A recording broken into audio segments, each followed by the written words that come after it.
अस्सलाम वालेकुम दोस्तों, मैं हूं आपका टीचर उमैर और आज हम वेब डेवलपमेंट की फर्स्ट क्लास लेने जा रहे हैं। इसमें वेब डेवलपमेंट में आज हम पढ़ेंगे कि किस तरह से वेब का पूरा आर्किटेक्चर काम करता है, डिफरेंट कंपोनेंट्स वर्क करते हैं।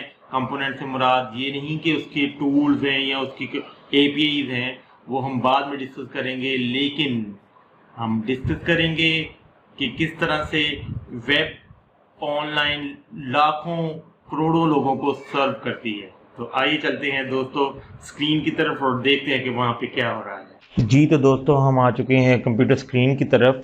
आज हमारा वेब डेवलपमेंट का बेसिक कोर्स का फर्स्ट लेक्चर, जिसमें हम वेब टेक्नोलॉजी किस तरह से वर्क करती है, वेब एप्लीकेशन किस तरह से काम कर रही होती है, वो हम स्टडी करेंगे, इसमें देखेंगे। देखें, कोर्स स्टार्ट करने से पहले ये चीज़ अंडरस्टैंड करना बहुत इम्पोर्टेंट है कि वेब टेक्नोलॉजी एक्चुअली है क्या, किस तरह से काम करती है। देखें, एक चीज़ आपको बताता चलूँ कि बहुत सारे बच्चे, बहुत सारे लोग ऐसे होते हैं जैसे वो एक टूल को सीख लेते हैं, लेकिन जैसे वेब को सीख लेते हैं, लेकिन उनको ये नहीं पता होता कि ये किस तरह से अब इसको फर्दर हम किस तरह से एक प्रोफेशनल क्लाइंट के लिए किस तरह से हम इसको लाइव करेंगे, या इस तरह से इसको किस तरह से ये वर्क करेगी। तो एक्चुअली मेरा बेसिक ऑब्जेक्टिव है कि आपको पहले से ही रास्ता एक दिखाऊंगा और फिर उसके ऊपर लेके चलूँगा कि भाई ये हमारा वे है और हमने इसके ऊपर जाना है, और इस तरह से हम ये चीज़ें हमें पता होनी चाहिए पहले। तो उसमें वेब टेक्नोलॉजीज़ किस तरह से काम करती है वो हम देखेंगे। देखिए, बेसिकली 3 चीज़ें होती हैं वेब डेवलपमेंट बेसिक्स के अंदर, जो कि इन 3 चीज़ों के ऊपर पूरी वेब वर्क करती है। Number 1 is domain, web server and software. ये 3 बेसिक चीज़ें हैं जिनके ऊपर पूरी वेब ऐप, कोई भी दुनिया की ऐप वेब एप्लीकेशन है, वो इन 3 चीज़ों के ऊपर वर्क कर रही है। इन तीनों चीज़ों को अलग-अलग हम देखते हैं कि डोमेन नेम क्या होता है। Domain name is human memorable combination of letter. Human memorable combination of letter होते हैं। इसके बिहाइंड आईपी एड्रेसेस वर्क कर रहे होते हैं, ठीक है। लेकिन आईपी एड्रेसेस क्योंकि डिफ़िकल्ट होते हैं, तो इसलिए ह्यूमन मेमोरेबल नेम इनके रखे जाते हैं, like Facebook, YouTube, icon souls वगैरह वगैरह, what mobiles dot com dot p k. इस तरह से डिफरेंट नेम इनके डिफाइन कर दिए जाते हैं जो कि ह्यूमन मेमोरेबल होते हैं। तो इस तरह से जो है वो डोमेन्स के डिफरेंट नेम रख दिए जाते हैं। ये नेम जो है हमें बाई करने पड़ते हैं ऑनलाइन। डिफरेंट प्लेटफॉर्म्स हैं जहाँ से हम इन नामों को परचेज करेंगे। ओके, ये ऐसे ही है जैसे हम बाइक को नंबर लगवाते हैं, या फिर हम मोबाइल फ़ोन लेते हैं तो उसके नंबर हम बाई करते हैं। आपका वट एवर 0300 वगैरह वगैरह जो भी नंबर हो आपका, वो नंबर बाई करते हैं, ठीक है। तो वैसे ही हमें एक वेबसाइट को चलाने के लिए, लाइव करने के लिए, जो कि इंटरनेशनली कहीं से भी एक्सेसिबल हो, हमें एक डोमेन नेम बाई करना पड़ सकता है। डॉट कॉम हम इसलिए लेते हैं क्योंकि ये कमर्शियल है और मोस्ट कॉमनली यूज्ड है। डॉट कॉम कमर्शियल को रिप्रेजेंट करता है। डॉट नेट इंटरनेट को, नेट टेक्नोलॉजीज वगैरह को शो करता है। शॉप कोई दुकान है, ORG ऑर्गेनाइजेशन को, इस तरह से बहुत सारी डोमेन्स होती हैं। मोस्ट कॉमन डॉट कॉम भी चलती है, इसके अलावा भी बाकी डोमेन्स अवेलेबल और यूज़ होती हैं। ऐसा नहीं है कि सिर्फ डॉट कॉम ही पॉपुलर है, ठीक है। तो डोमेन नेम हमें बाई करनी पड़ती है। लाजमी नहीं कि हमें वेब प्रोजेक्ट बनाने से पहले डोमेन नेम चाहिए। वेब प्रोजेक्ट जब कंप्लीट हो जाता है, एट द एंड जब हमें उसको लाइव करने की ज़रूरत पेश आती है, तो तब भी डोमेन नेम बाई कर सकते हैं। जब कंपनीज स्टार्ट होती हैं, लाइक हम ले लें कि लिवाइस कंपनी है, लेट्स सपोज वो आज स्टार्ट हुई है, तो यहाँ उनका स्टार्टअप है, तो उससे पहले वो समटाइम्स मोस्टली कंपनीज वो डोमेन्स बाई कर लेती हैं, ताकि ये नेम जब हम पब्लिसाइज करें, हम तो ये कोई और परचेज ना कर ले इस नाम को, ठीक है। इसी तरह से और भी बहुत सारी मोबलिंग वगैरह इस तरह की कंपनीज। तो कंपनीज पहले इन चीज़ों को रिजर्व कर लेती हैं ताकि हमें कल को कोई मुश्किलात का सामना ना पेश आए। ओके, नेक्स्ट जो है वेब सर्वर्स या वेब होस्टिंग हैं। वेब सर्वर या वेब होस्टिंग से मुराद एक प्लेस होती है जहाँ पे हमारी फाइल्स ऑनलाइन पड़ी होती हैं। ठीक है, वेब सर्वर हमारी एक प्लेस होगी जहाँ पे हमारी फाइल्स पड़ी होती हैं।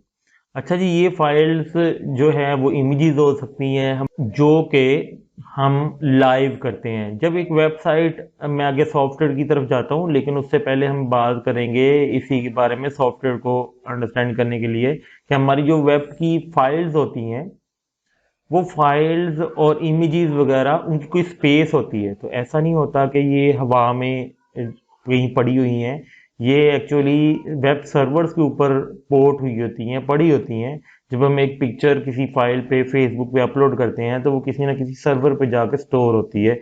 वो सर्वर जस्ट ऐसे ही होता है जैसे हमारे कंप्यूटर की हार्ड ड्राइव है या हमारा कंप्यूटर है, और लेकिन उसके कुछ फीचर्स होते हैं, वो एक्स्ट्रा पावर होते हैं, उनकी रैम्स फास्ट होती हैं, उनमें ड्राइव फास्ट होती हैं, और उनकी जो है processing power, high speed internet उनके साथ कनेक्टेड होता है।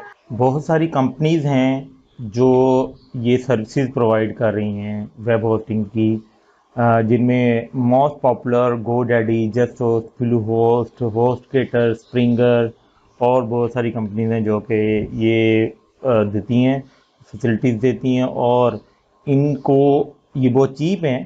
ठीक है, और इनकी फैसिलिटीज़ लेकर जो है वो हम अपनी फाइल्स को होस्ट कर सकते हैं, डोमेन्स को मैनेज कर सकते हैं। तो ये है वेब होस्टिंग का एक छोटा सा है। इसको मज़ीद डिटेल में कि वेब होस्टिंग्स कैसे हम मैनेज करेंगे वो हम लेटर ऑन इसको डिस्कस करेंगे। मैनेजमेंट की इसका कंप्लीट एक टॉपिक है। नेक्स्ट चलते हैं सॉफ्टवेयर। वेब का जो सॉफ्टवेयर है वो कैसे काम करता है, वो क्या होता है। बेसिकली सॉफ्टवेयर वो है जो हम डेवलप करेंगे, जिसको वेब डेवलपमेंट कहते हैं। एक्चुअल ये चीज़ मैं आपको समझाना चाहता हूँ कि वेब का जो सॉफ्टवेयर है वो हम डेवलप करते हैं। ये एक एप्लीकेशन है, एक सॉफ्टवेयर एक टूल डेवलप करते हैं। ठीक है, जो कि ब्राउज़र में और सर्वर को दोनों के साथ मिलके एग्जीक्यूट होता है। तो ये हम सॉफ्टवेयर के लिए हम डिफरेंट लैंग्वेजेस यूज़ करते हैं, HTML, CSS, PHP की जगह पर ASP.NET भी इस्तेमाल होती है, जावास्क्रिप्ट, एजेक्स, jQuery वगैरह और भी बहुत सारे फ्रेमवर्क्स हो सकते हैं जो कि सॉफ्टवेयर डेवलपमेंट में सपोर्टिव होते हैं। तो दोस्तों, ये सॉफ्टवेयर हम इसके ऊपर काम करते हैं, और जो होस्टिंग और डोमेन मैनेजमेंट है that is not a big task, but that is also an important component of the web architecture. Software को डेवलप करने के लिए हम जो लैंग्वेजेस मैंने बता चुका हूँ ऑलरेडी, इसमें ये तमाम कंपोनेंट्स काम कैसे करते हैं। ये देखिए, डोमेन है जो यूट्यूब, फेसबुक, ये डोमेन के ऊपर जब रिक्वेस्ट करते हैं, जब हम ब्राउज़र में डोमेन को एक्सेस करते हैं यूट्यूब या फेसबुक वगैरह, तो वो रिक्वेस्ट जाती है सर्वर के पास। सर्वर, ये एक मैं छोटी फाइल की, छोटे वेब होस्टिंग की बात कर रहा हूँ। तो जो भी होस्टिंग है, जो बड़ी कंपनीज है लाइक यूट्यूब, फेसबुक, इन्होंने अपने होस्टिंग सर्वर्स इनके अपने चल रहे होते हैं। तो बहरहाल होस्टिंग में ब्लू होस्ट, जस्ट होस्ट जो है वो पॉपुलर है। इनके पास रिक्वेस्ट जाती है, वहाँ से होस्टिंग आपको रीडायरेक्ट करती है सॉफ्टवेयर के फोल्डर या सॉफ्टवेयर की फाइल्स की तरफ, जो कि रिस्पॉन्ड आता है, और फिर आपको वहाँ से आपकी डिस्प्ले की तरफ आपको रिजल्ट जाता है। ठीक है, तो सॉफ्टवेयर से आपको जो सॉफ्टवेयर में बनाया होता है वो आपको डिस्प्ले में आता है। तो मैं रिपीट करता हूँ कि हम रिक्वेस्ट करते हैं डोमेन पे, डोमेन होस्टिंग पे रिक्वेस्ट जाती है, और होस्टिंग सॉफ्टवेयर ओपन करके हमारे ब्राउज़र एंड पे शो करवा देता है। That is overall structure of the web architecture. यहाँ पे बहुत इम्पोर्टेंट है, कुछ लोग कहते हैं कि वेब डिज़ाइनर बनना है, कुछ लोग कहते हैं वेब प्रोग्रामर बनना है, वेब डेवलपर बनना है। ठीक है, web developer is overall umbrella जिसके अंदर ये दोनों चीज़ें आती हैं, web designing and web programming.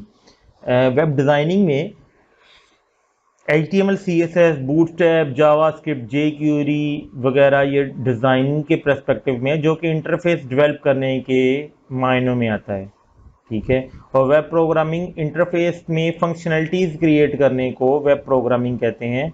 इसमें भी जावास्क्रिप्ट, jQuery, एजेक्स आती है। ये चीज़ें ऑलमोस्ट दोनों का पार्ट है क्योंकि ये एक फंक्शनल लैंग्वेजेस हैं, ठीक है। Functional non functional languages simply समझा दूं कि फंक्शनल लैंग्वेजेस वो होती हैं जिनमें वेरिएबल्स होते हैं जो 2+2 4 करने की फैसिलिटी देते हैं। ए प्लस बी को प्लस करके उनका रिजल्ट देंगे, ए की जो वैल्यू होगी और बी की वैल्यू जो होगी, तो ये फंक्शनल होगी। नॉन फंक्शनल लैंग्वेज जो जस्ट किसी ऑपरेशन को परफॉर्म करने के लिए, लाइक डिस्प्ले देने के लिए, स्टाइलिंग के लिए इस्तेमाल होती हैं, like HTML, CSS, these are non functional languages. ये 2+2 परफॉर्म नहीं करती, लूप्स नहीं होती इनमें, इस तरह की चीज़ें ये। तो बहरहाल वेब डिज़ाइनिंग तो बड़ी कंपनीज के अंदर वेब डिज़ाइनर्स अपनी जगह पर एक जॉब होती है, और वेब प्रोग्रामर्स जो कि फंक्शनलिटीज़ डिफरेंट फंक्शनल लैंग्वेजेस को लेकर परफॉर्म करते हैं, वो web designer web programmer sorry होते हैं, ठीक है। तो दोनों में फ़र्क है। अब एक बहुत मेजर कंसेप्ट है difference between web designer, web programmer and graphic designer. ये एक प्रोसेस है। दोस्तों यहाँ पे मैं आपको बताऊं कि सबसे पहले वेब डिज़ाइनर क्या करता है, एक आइडिया जनरेट करता है, एक डिज़ाइन बनाता है वेबसाइट का। उसके बाद उसको कन्वर्ट किया जाता है, उसको वेब डिज़ाइनर जो होता है वो क्या करता है, वेब में आर्किटेक्चर में डिज़ाइन में कन्वर्ट करता है उसको। ये डिज़ाइन है HTML, CSS में उसको कन्वर्ट करता है। लेटर ऑन जो वेब प्रोग्रामर है वो उस डिज़ाइन के ऊपर फंक्शनलिटीज़ क्रिएट करता है, लाइक यहाँ पे अगर वीडियोज़ हैं कैसे वीडियोज़ आएंगी, वो कौन कौन सी वीडियोज़ आएंगी, डिफरेंट पोर्शंस के अंदर कैसे फंक्शनलिटीज़ होंगी, एडमिन पैनल से कनेक्शन वगैरह। तो ये तीनों में डिफरेंस है। तो माइंडेड कि ये तीनों चीज़ें जो है वो एक दूसरे के साथ इंटर रिलेटेड हैं। डिज़ाइनर्स की अपनी टीम होती है, वेब डिज़ाइनर्स ग्राफिक डिज़ाइनर की अपनी टीम होती है, वेब डिज़ाइनर्स अपनी जगह पर काम करते हैं, वेब प्रोग्रामर्स अपनी जगह पर काम करते हैं। और नॉर्मल हमारे छोटे लेवल पे जो सॉफ्टवेयर हाउसेज हैं वहाँ पे web designer and web programmer are the same job, और एक ही टीम ये दोनों टास्क परफॉर्म कर रही होती है, एक ही पर्सन दोनों टास्क परफॉर्म कर रहे होते हैं, ठीक हो गया। वेब डिज़ाइनर के इसके अलावा बहुत सारे टास्क होते हैं, बैनर्स मेकिंग, लोगो मेकिंग वगैरह, इस तरह की चीज़ें वेब डिज़ाइनर परफॉर्म करते हैं। Stay tuned, stay connected, thank you, Allah हाफिज़।